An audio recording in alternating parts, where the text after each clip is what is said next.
Welcome to Neeti Katha Kids.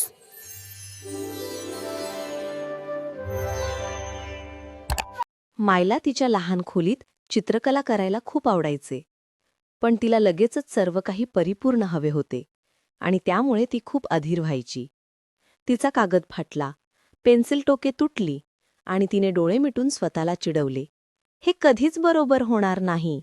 एके दिवशी मातीच्या भांड्यांच्या जुन्या पेटीत तिला एक चमकदार जुनी पेन्सिल सापडली. ती चांदीसारखी चमकत होती आणि तिच्या कानात कुजबुजले, शुद्ध मनाने चित्र काढ. तिला एक प्रकारचा उत्साह आणि कुतूहल वाटले. या पेन्सिलमध्ये नक्कीच काहीतरी खास आहे. माईने त्वरित तिच्या अव्यवस्थित खोलीसाठी एक परिपूर्ण चित्र काढण्याचा प्रयत्न केला. तिने घाईघाईने एका क्षणात सुव्यवस्था यावी असे वाटले.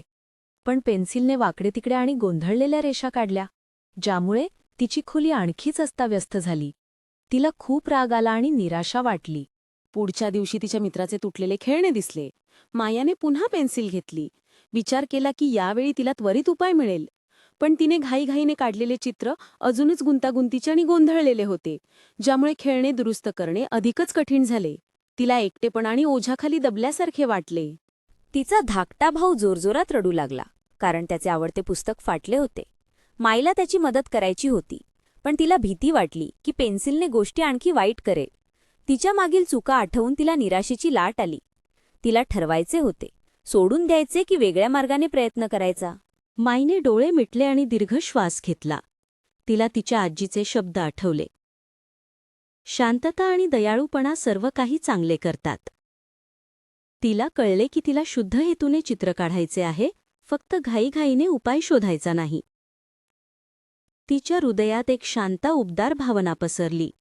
माईने शांत मनाने हळुवारपणे फाटलेल्या पुस्तकासाठी एक सुंदर पॅच आणि खास गोंद काढला.